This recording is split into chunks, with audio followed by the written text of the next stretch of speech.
India TV YouTube channel को subscribe करें और बेल आइकन दबाएं। नमस्कार, मैं हूं अमित पालित और इस वक्त की एक दुखद खबर हम आपको देने जा रहे हैं। बॉलीवुड के दिग्गज अभिनेता दिलीप कुमार का निधन हो गया है। 98 साल की उम्र में उनका निधन हो गया, यानी दिलीप साहब अब हम सबको छोड़ के चले गए हैं। हिंदुजा अस्पताल में दिलीप कुमार का इलाज चल रहा था। दिलीप कुमार के डॉक्टर जलील पारकर ने दिलीप कुमार के निधन की पुष्टि की है। उनके मुताबिक आज सुबह 7:30 बजे उन्होंने आखिरी सांस ली।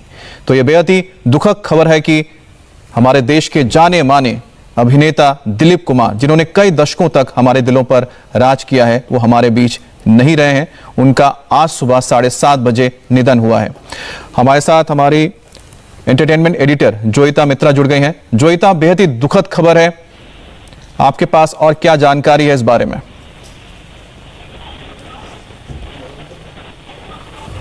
हेलो आमिर जी जोईता, बहुत ही दुखद खबर है। जोईता, क्या आपके पास और जानकारी है इस बारे में?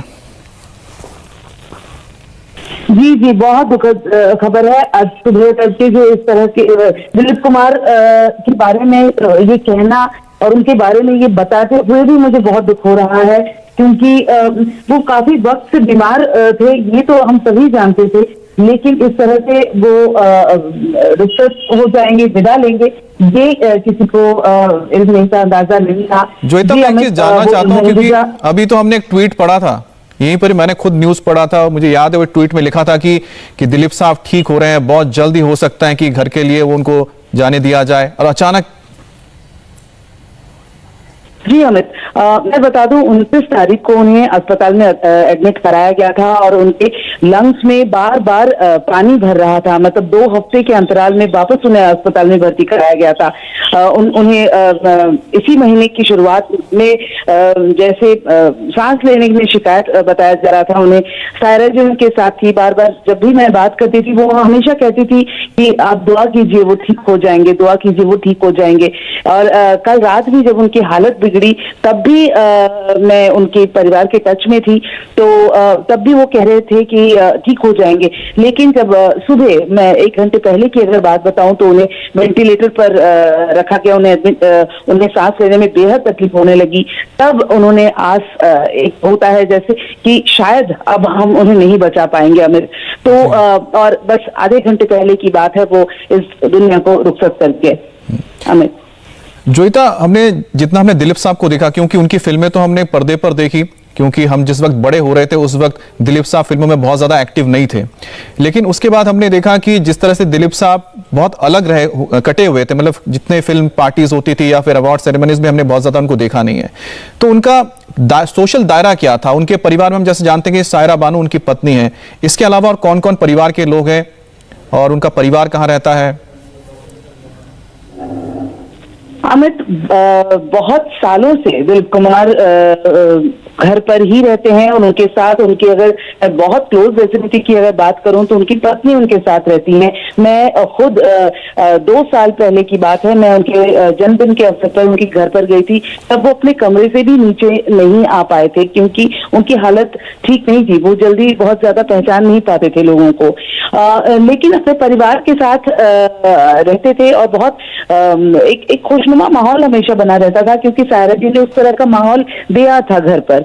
उनके भतीजे हैं रेहान, जो उनके साथ ही रहते हैं, उनकी देखभाल करते हैं, उनके साथ उनके पुराने लोग हैं, जो उनकी टीम हमेशा होती थी, वो रहते थे। तो बाहर सोशल जो उनकी गैदरिंग थी वो तो बिल्कुल ही नहीं थी।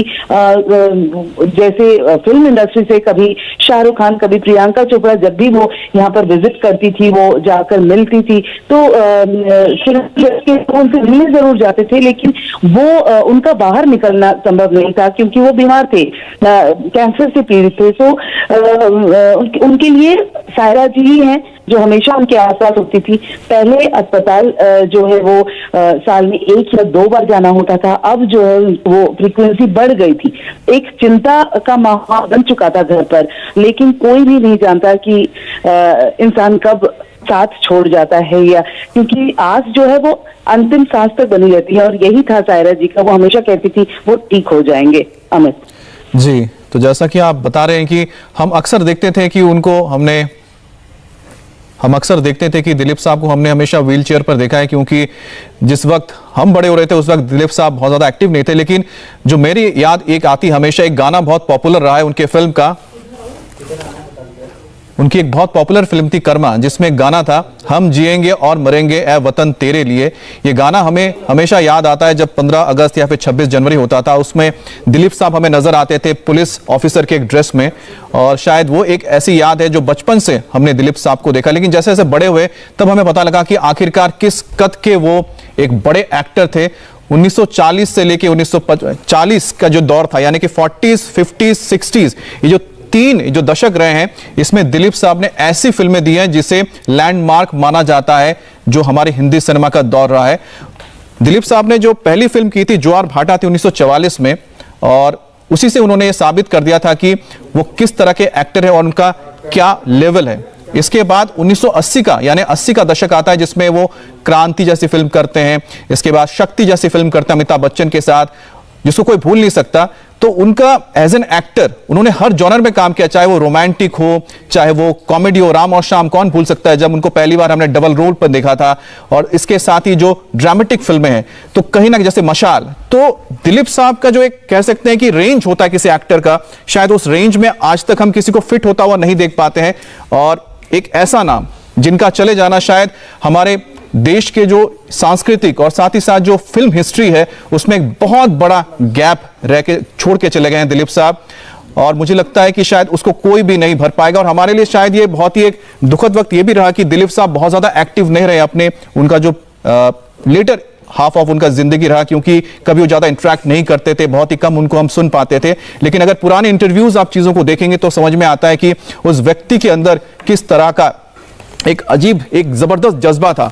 और उनकी जिंदगी भी देखिए कितना बड़ा कैनवस है जिंदगी का। उनका जन्म हुआ पेशावर में, उसके बाद वो अपने पिताजी के साथ महाराष्ट्र में पुणे के पास देवलाली है जहां पर उनके फार्म्स थे, वहां पर आए, पढ़ाई लिखाई की। उसके बाद पिताजी के साथ उनका एक तरह से कह सकते हैं मतभेद हुआ और 1940 में वो अपने घर को छोड़कर अलग आ गए, पुणे में वो काम करने लगे। उन्होंने एक बेकरी में काम किया, लेकिन उनकी इंग्लिश बहुत अच्छी थी क्योंकि उनकी जो पढ़ाई लिखाई जो बहुत अच्छी रही। और उसके बाद उन्होंने काम करना शुरू किया और फिर 1940 में वो जब मुंबई पहुंचे, और मुंबई में तब बंबई हुआ करता था, तो बंबई आए और उन्होंने बॉम्बे टॉकीज के साथ उन्होंने अपने काम की शुरुआत की। और इस तरह से दिलीप साहब का कह सकते हैं कि एक फिल्मी करियर शुरू हो गया। और बॉम्बे टॉकीज में उन्होंने बतौर उनको एक साइन किया था, क्योंकि तब जो स्टूडियोज होते थे उसमें आपको हर महीने पैसे मिलते थे। तो देविका रानी से मुलाकात हुई और उनके सिलसिला शुरू हुआ फिल्मों का।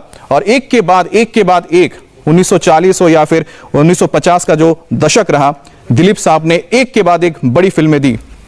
उनकी अगर हम बात करते हैं जो आखिरी दौर में जब वो फिल्मों में आए, यानी कि जब उन्होंने फिल्म करना बंद कर दिया था, तो एक फिल्म आई थी जिसका जिक्र मैं करूंगा क्योंकि मुझे याद है, मैं तब स्कूल में हुआ करता था। और उस फिल्म का नाम था सौदागर। वो फिल्म हमने देखी थी, तब राजकुमार और दिलीप साहब दोनों को सामने सामने देखना, उसको लेकर काफी आर्टिकल्स भी लिखे गए थे और मैंने आर्टिकल्स पढ़े थे कि आखिरकार इस फिल्म को लेकर इतनी चर्चा क्यों हो रही है। तब हमें पता लगा कि आखिरकार दिलीप साहब का क्या कद है, राजकुमार क्या कद है, और उनका एक साथ स्क्रीन पे आना एक अजीब ही कहानी थी। तो इस तरह से दिलीप साहब मैं याद कर पा रहा हूं। लेकिन जब दिलीप साहब के बारे में आप जितना पढ़ेंगे और जानेंगे तो आपको समझ में आएगा कि उनको चाहने वाले सिर्फ भारत में नहीं है, भारत में तो उनको चाहा जाता ही है, प्यार किया जाता है, लेकिन उनको चाहने वाले भारत से लेके पाकिस्तान से लेके दुनिया के हर कोने में मौजूद है। जो भी हिंदी फिल्में देखता है या देखता रहा है वो दिलीप साहब को जानता है।